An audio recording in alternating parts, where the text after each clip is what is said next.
Welcome to the future. A future where, with one simple device, you can enter a whole new world. No longer are we forced to sit in front of a TV to play Wheel of Fortune on Nintendo Wii. Now, we can enter it. A future millions have hoped for, the true final frontier of video games. That's right, I'm talking about virtual reality. I'm gonna throw the hell up. It always looked cooler in the movies. But virtual reality is far from a new concept. Hell, the first virtual and augmented reality headsets can be traced all the way back to the 1960s, with devices such as the Sensorama in '62 and the head-mounted display in '68, respectively. Now, these devices were a far cry from the headsets we're used to today, and most weren't even consumer-ready. But it just goes to show that projecting a virtual space into a bunch of these has always been something we've been working towards. And when something takes root in public consciousness, stories are soon to follow. To this day, we're still seeing tons of various media series giving their 2 cents on what this stuff can look like, from books, to movies, to anime, and even other video games. But they all just kind of follow the same formula, wishy-washy world building that basically just boils down to, hey, guess what, this is what people are doing now. And that's fine, but at a certain point you start to crave something a bit more ambitious. Something that takes this idea and truly goes all in on it. How'd this get here?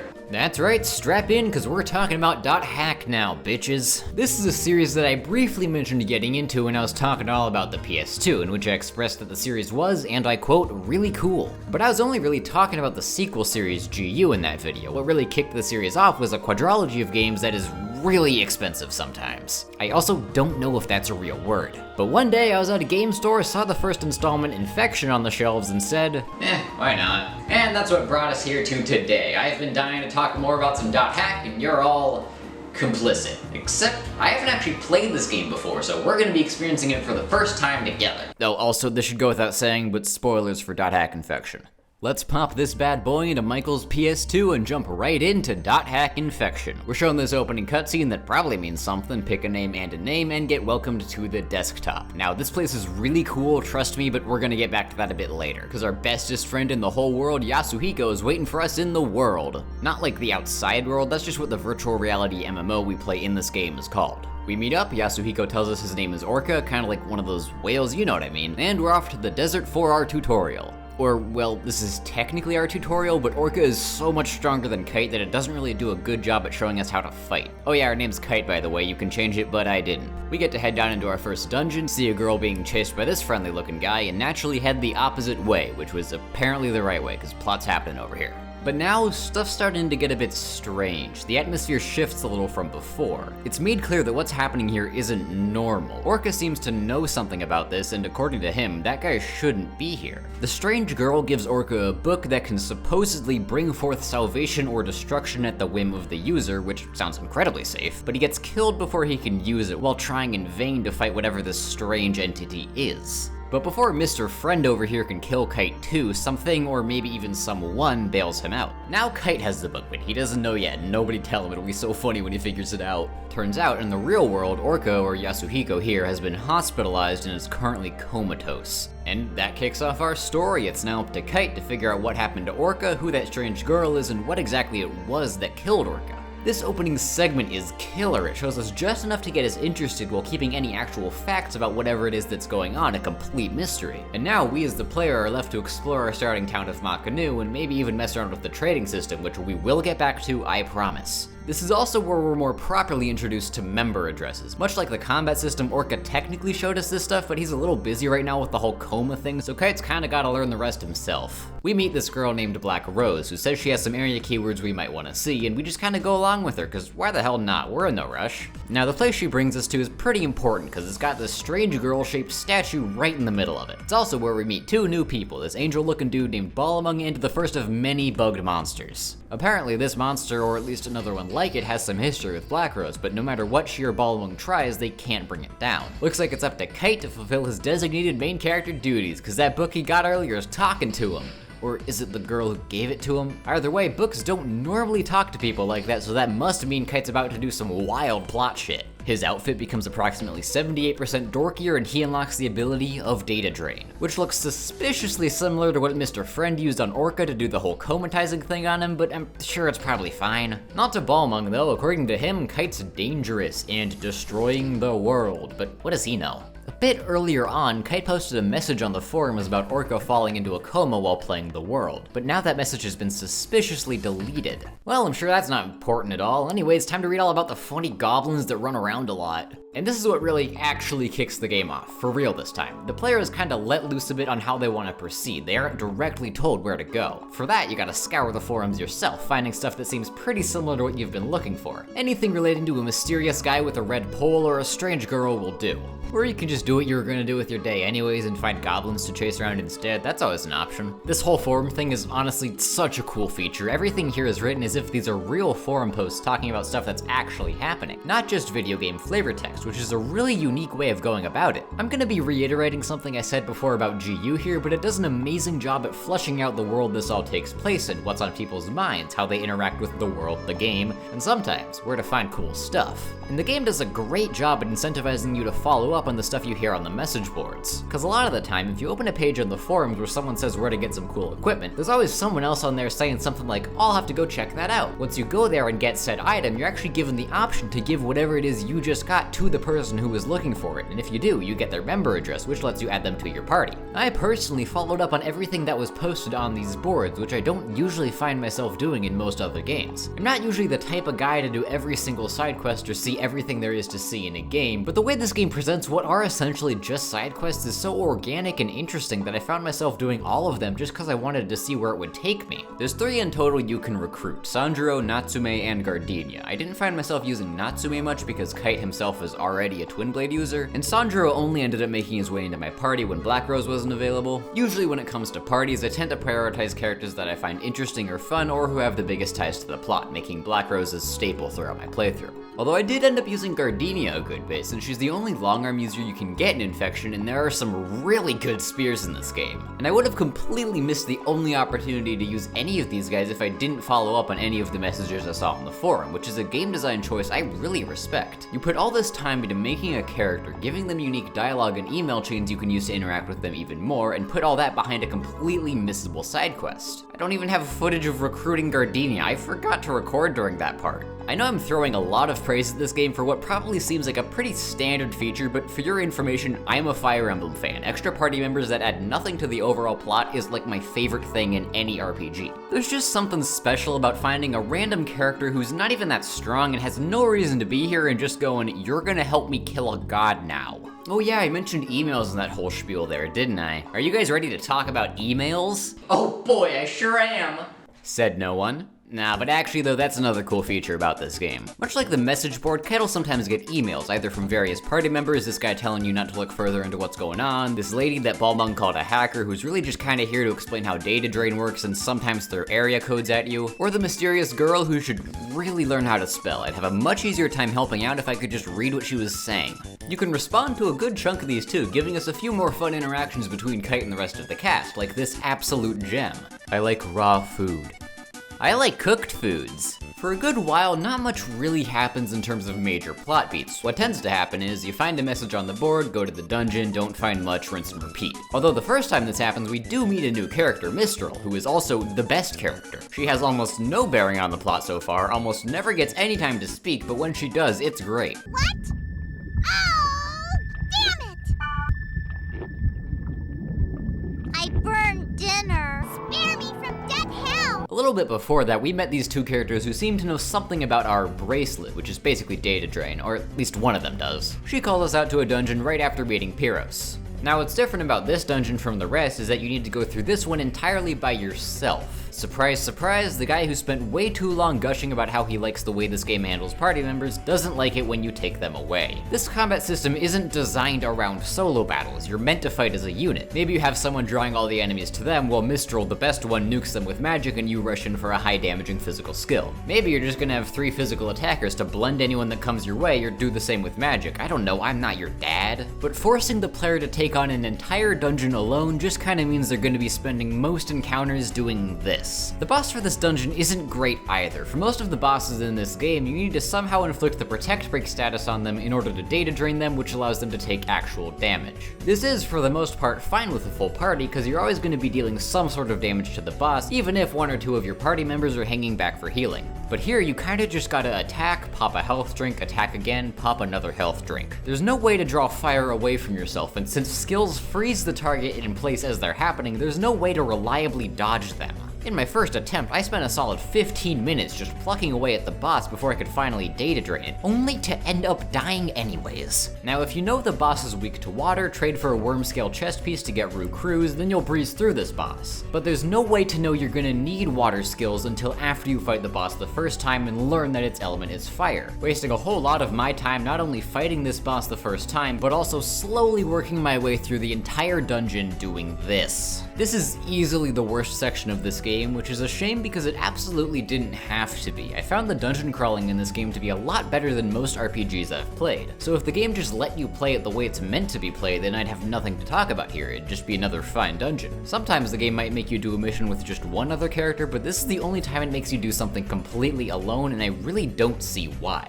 Mia says it's to test the power of the one with the bracelet, but like, data drain isn't something Kite can only do when he's by himself. We've already fought a boss once before that required data drain with Black Rose. I get that Mia wants to see data drain in action, but there's no reason to necessitate Kite being alone. And it's not like this power makes him any stronger outside of data drain, so just let me bring a party here. I promise you will see the exact same thing that you saw when I was alone. Although even with all this complaining, there is one nice thing I can say about this. Going through all that made me realize that my equipment was a good bit behind what it could have been at this point in the game, and unlike in GU, you aren't gated by your own level when you want to equip gear of a higher level. So you know what that means, it's time to talk about trading, one of the coolest little systems this game gives you to play around with. Throughout all the different dungeons you go through, you get tons and tons of shit, and I don't mean shit as a stand-in for stuff. I mean a lot of this stuff is actually worthless, pretty much table scraps. However, the other players populating the world also have a bunch of table scraps they don't need, and for some reason they're just itching to accept a bunch of restoratives you can just buy from the shop for cheap and a now mediocre piece of chest armor in exchange for a really good spear.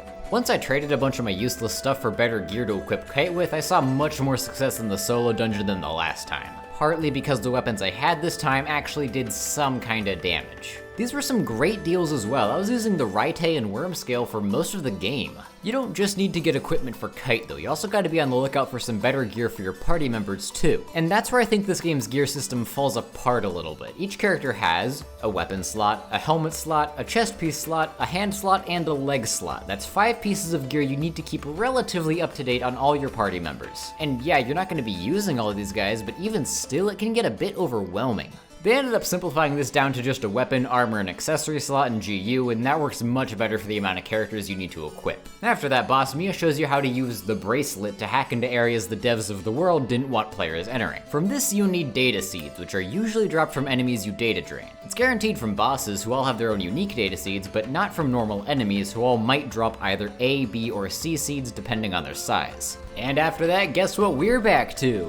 More kinda pointless dungeon crawling. I know I said the dungeon crawls aren't that bad, and they aren't, but I'd prefer if the stuff I have to do as part of the main plot had some bearing on the main plot. This doesn't really give us much info. Mia just says she's looking forward to seeing what we can do in the future, and leaves. Also, Elk was there. He's gonna drag us around in a little bit as well, but he's not really important right now, and maybe he never will be. Nothing really comes of it. At around this point in the story is when things about the world start getting pretty strange. Apart from the whole guy going around killing people, a strange girl that definitely isn't in the files, and a super duper arm cannon sprouting from a 14-year-old that also probably isn't in the files thing. We start seeing people talk about some strange occurrences that happened with the world in the past. Playtesters allegedly dying, the lead programmer going missing during said playtest, the Wonder Swan being canon, and worst of all, Alpha's gone. Oh no! A bit later on, we start seeing news articles about how more and more people are falling into comas, just like Yasuhiko. Logging back in, Kite is once again confronted by Balmung, basically saying how the power we wield is the same one that put Orca into a coma, which, like, yeah, no shit. The lady who tells us how stuff works shows up to mention someone named Laios, which is actually an acronym. It stands for... Now we can enter the second server, Theta server. Before we were locked to the Delta server, but that changes now. Get it? 'Cause Delta is a symbol often used to denote change. I am so clever. Nothing much changes with the change in servers. For a good bit after, most of the quests you're doing are actually still in Delta server. So why are we even here yet? Was it for the grunties? I think it was for the grunties. We investigate some more leads with Black Rose, find nothing, do a quest with Elk, the one I was talking about earlier, all because Elk is jealous of Kite. Nothing much in terms of story really comes of this, but character-wise we do learn a bit more about the relationship between Elk and Mia. And we do get a special data seed for our troubles, which is a nice bonus. Pyros is also back to lead us on a totally relevant dungeon crawl, and I think now is as good a time as any to talk about the actual combat of this game. I've gone about 15 minutes with only so much as a passing mention of the main thing you actually do in this game, and I think it's been long enough. You've got 3 party members, Kite and 2 other poor souls you're dragging into this whole mess Kite's gotten himself into. This is an action RPG, so you can't directly control the other 2 party members, so you're gonna have to get real familiar with the party menu in order to direct them to do what you want them to do. Now, despite this being an action RPG, it still places a lot of focus on menuing, which is something you see a lot more of in turn-based games. Spells lock the target in place, and whether an attack actually hits or not isn't entirely determined by whether or not it will physically connect. All this makes me view this game as less of an action RPG and more of an RPG where you can move around freely with some light action elements. In the tougher fights, you're going to be spending a good amount of the runtime going between your party member commands and your own skill commands in order to keep things running smoothly. And when you finally get a handle on this combat system, it feels great to just wipe the floor with random encounters in just a few commands. But most of what you're going to be doing in most fights is fighting with Kite. And don't worry, because there's a ton of stuff we can do with him here. Different gear comes with different skills, so the farther you get into the game and the more you find better gear, Kite will play a little bit differently. The base combat you do with Kite definitely isn't bad, but I wouldn't call it a highlight. The game plays a whole lot better when you're given a whole team to command alongside your Kitely duties. You can go a few different routes with how Kite himself approaches combat in this game. He's a bit more of an all-rounder to start off with. You can choose to heavily prioritize physical attack or magic, but I just kept with the all-rounder vibes. It's nice having a Swiss Army knife guy around. Alright, with that done, Pyros' totally important quest for a cure has been concluded. We are rewarded with his diary, which is a book that gives us a whopping -1 to our magical attack. That's it. No trade-off. This is strictly a curse. You know, even though this game isn't in any way a comedy, there are some great moments buried in here. From here on out, this game's story really starts to pick up, or at least it picks up as much as the first part of 4 can without revealing too much. We do a quest with the best character, who can apparently see the bracelet now, as she should. We go through this creepy mouth dungeon, which makes me really question what city planner okayed this. And at the end of it, we see some weird shit. Had a copy of Duel Masters in there. A completely white room, adorned only with a bed and a bunch of teddy bears. A strange letter is read out to us, but who actually wrote this is unknown. It discusses a girl named Aura, who Kite surmises is most likely the girl we've been searching for. But the note cuts off before we can learn any more. There's one other note titled Epitaph 00, but it's too cryptic for us to really know what's going on with it at all. The forums reveal a bit more lore to us as well. A little while ago, a computer virus nicknamed the Deadly Flash was spread around to hundreds of millions of computers, causing the screens of which to flash violently, even killing 7 people. The creator of the virus was supposedly detained and was handed the death penalty, although that sentence is still heavily debated and faces possible repeal. The post relating to our missing person, Alf, serves as our next plot hook that Black Rose is looking into while Kite goes off to meet a person looking for Orca. According to them, Orca was supposedly investigating something strange lurking in the world. We're referred to someone else who supposedly knows more about this stuff, and you might be asking me, Iggy, are all these parts where you explain getting thrown around from place to place really necessary? Why can't you just put it all in one statement? And that's a great question. I'd also like to ask the game that. The woman we meet reinforces the notion that something unnatural is happening within this game, something we aren't meant to see. Orca was apparently good friends with Balmung, the guy who really doesn't like Kite, and they were both investigating these rumors. From the information we're given, we investigate some more until we come across another barren white room, much like the one we came across a little while ago with Black Rose. No notes to be found this time, but there's something even weirder going on here. Parts of the game itself seem to have been gouged out, eliminating whatever matter was occupying that space. A lone chair sits in the center, but only half of it remains after whatever happened here went down. Here we also find another epitaph, which, if GU is anything to go by, is important. We've got a new keyword to look into? Never mind. Okay, now we've got a new keyword. Thanks, plot lady. That's something I noticed this game does quite a lot. It'll write itself into a corner where the characters can't possibly find new stuff to investigate, so we need Helba to bail us out. It's not terrible, but it just ends up feeling like padding when we still get the keywords. It just takes one logout longer than it would have otherwise. I get it's to set up Helba as someone who knows a lot more than she should, and that we should keep her in mind, but all this starting and stopping can't be good for my gas mileage, man. These moments also do serve a double purpose of making sure the player knows there are new posts on the forums or the news, and these are some of my favorite parts about this game, so it's not like I'm not gonna capitalize on the opportunity to engage with them. I just wish it didn't rely so heavily on solving problems that were just introduced. Twilight of the New Gods is a concept introduced here, and much like the epitaphs, GU is telling me to keep that in mind. I know I already mentioned this before, but all this background information is seriously so cool, man. I always appreciate games taking a bit more of a unique approach to delivering us lore as opposed to just like throwing audio logs and random papers you might want to check out in like a locker or something. This does a great job at doing what Infection sets out to do, which is to build up a mystery and introduce the necessary factors needed to do so. Now, we're at the final area. The whole game has been leading up to a confrontation with the thing that killed Orca. Or at least we would be there if I didn't have to grind for data seeds, which finally brings us to how you actually get those. Throughout this video, I've briefly mentioned a mechanic called data drain a few times. This is what the mysterious Mr. Friend used to send Orca into a coma, and what Kite uses against virus-infected bosses. What this does on a gameplay level is actually pretty neat. It levels down your opponent to a state where they're completely harmless. Do enough damage to inflict the protect break status on an enemy, fire one of these at him, and cause them to evolutionarily revert. Each type of enemy has a separate model for when they've been drained, which is a neat little touch. Technically, the devs could have just shrank the models and no one would really hold it against them, but this little touch really helps to make the whole data drain thing feel like something Kite shouldn't be doing, like the enemies weren't meant to be seen like this. Your main goal with doing this is always to get data seeds. It's what you need to unlock certain plot relevant areas to explore, and I'm not sure why you'd want a 5th Aqua Guard instead. Now, the problem with this is that it's randomized. You could just not get a data seed from this, and the chances of a data seed dropping get lower the higher your infection percentage is. It goes up when you use data drain and goes down when you clear encounters without data drain. Now, I get the idea. It's punishing the player for overusing a possibly busted mechanic. You're telling me for only 10 SP, I can just completely remove any and all challenges posed by an enemy? Well, sign me the fuck up. Where this falls apart a bit is the necessitation of collecting data seeds. Now, like the mechanic itself, I get the idea. You're meant to passively utilize data drain every so often, maybe you get a data seed and when one of these locked areas comes up, you're prepared. But the problem is, I don't want to use data drain in most encounters because it takes away the EXP I would normally get from the enemy I use it on. 99% of the time, there's no reason for me to want to use data drain because most enemies you come across pose a very minimal challenge and I'd rather just fight them for 5 more seconds and get my EXP than make my life a little bit easier. Now, grinding for data seeds isn't horrible, you don't need a whole lot, and drop rates are still high enough for it to actually be pretty feasible, and you can always just run through some low-level encounters to lower your infection rate if you're cool with wasting a bit more time. And grinding is kinda just a given with RPGs, so this doesn't really drag down the game for me, it's just an annoyance I thought I should mention. Now that that's done, let's finish this up and head into the final stretch. Hey, the bracelet's glowing, cool. The final dungeon is about what you'd expect, nothing too special in the grand scheme of things. We reach the end of it no different than you normally would. Pick a path and hope it's not the right one, cause what if I miss all this valuable loot I'm totally gonna use?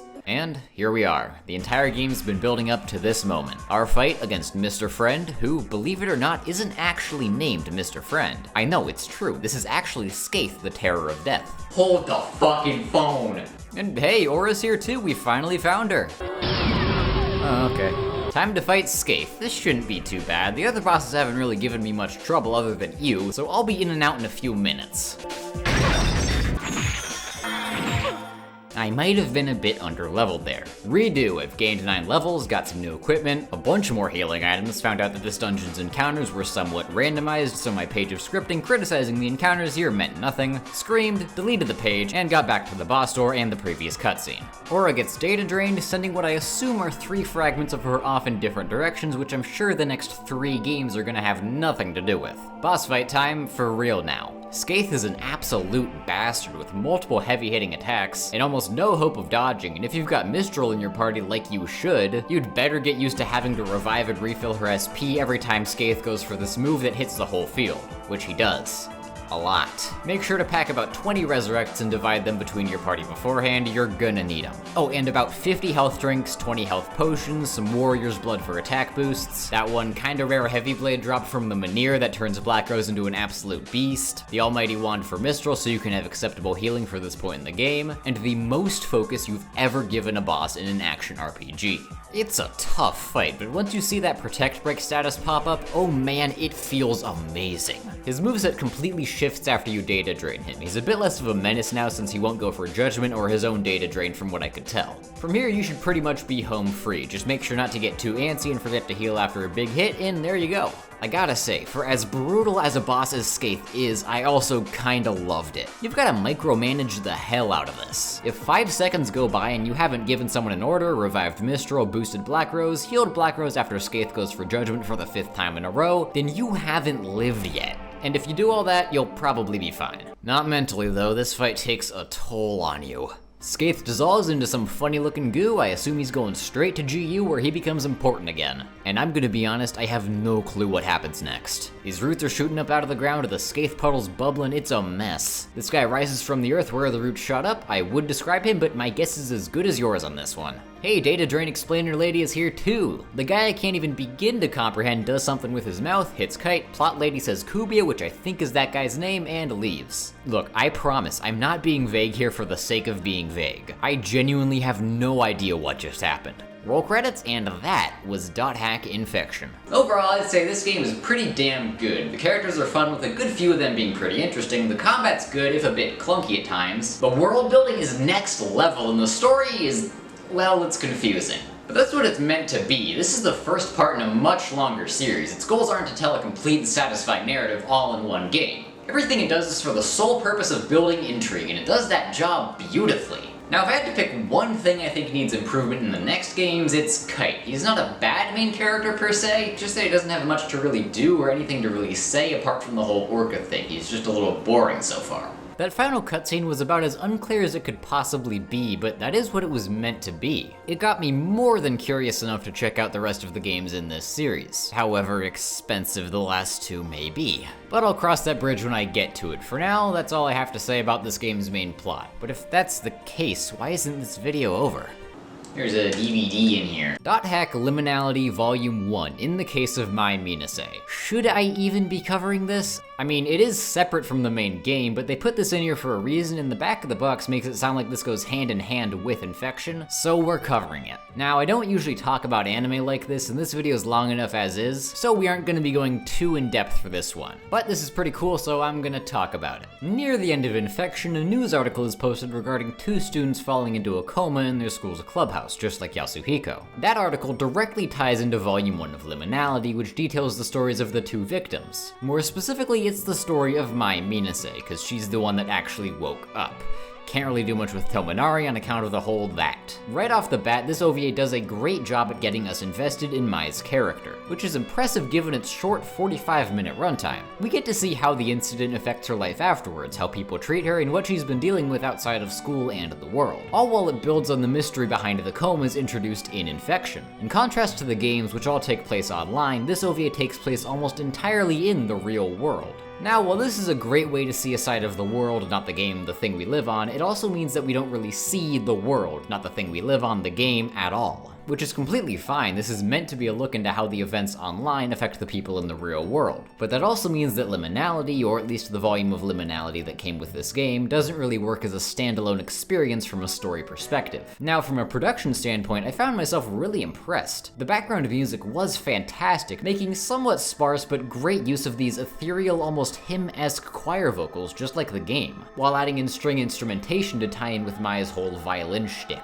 There was also a lot of great camera work in here as well. Nothing necessarily mind-blowing, but every shot felt very deliberate. It never ends up feeling too static, which is definitely not something I can say about a decent number of anime. All in all, I quite liked the pack-in DVD. I can see why it was packaged in alongside the game and why the box itself recommends viewing this alongside it. By this point, I was pretty invested in the story and unraveling mysteries, and this gave me a little bit more .hack in my life before I end up playing Mutation. I also have to mention the DVD menu. It's a replica of the desktop from the game with all the same interesting menu names. The DVD features themselves are pretty interesting as well. The creator comments were fun to read through, we get some profiles of some of the game's cast, and the opening for the anime series .hack sign. Okay, that's it. That's the whole package review, for the most part at least. There's a bit of post-game content in here, but this script was getting real unwieldy by this point, and I'm looking to wrap things up.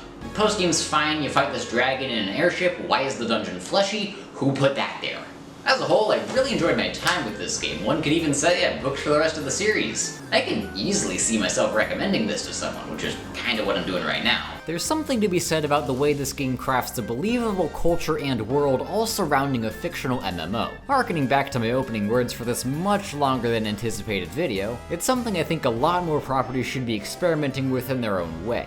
Now, I know that's much easier said than done. You not only need to actually plan the whole thing out, but also get all these different integral projects greenlit from all sorts of different studios. It's hard enough making a series of games cohesively, but throw in multiple anime series, OVAs, manga adaptations, side games, it's no wonder why we don't see this kind of stuff too often. Especially nowadays, where development costs, both monetary and time-atary, only continue to rise. Now, does all this make for a cohesive or even good storyline in the long run? That's something I don't really know yet, but I have a feeling I'm gonna like the rest of what I play.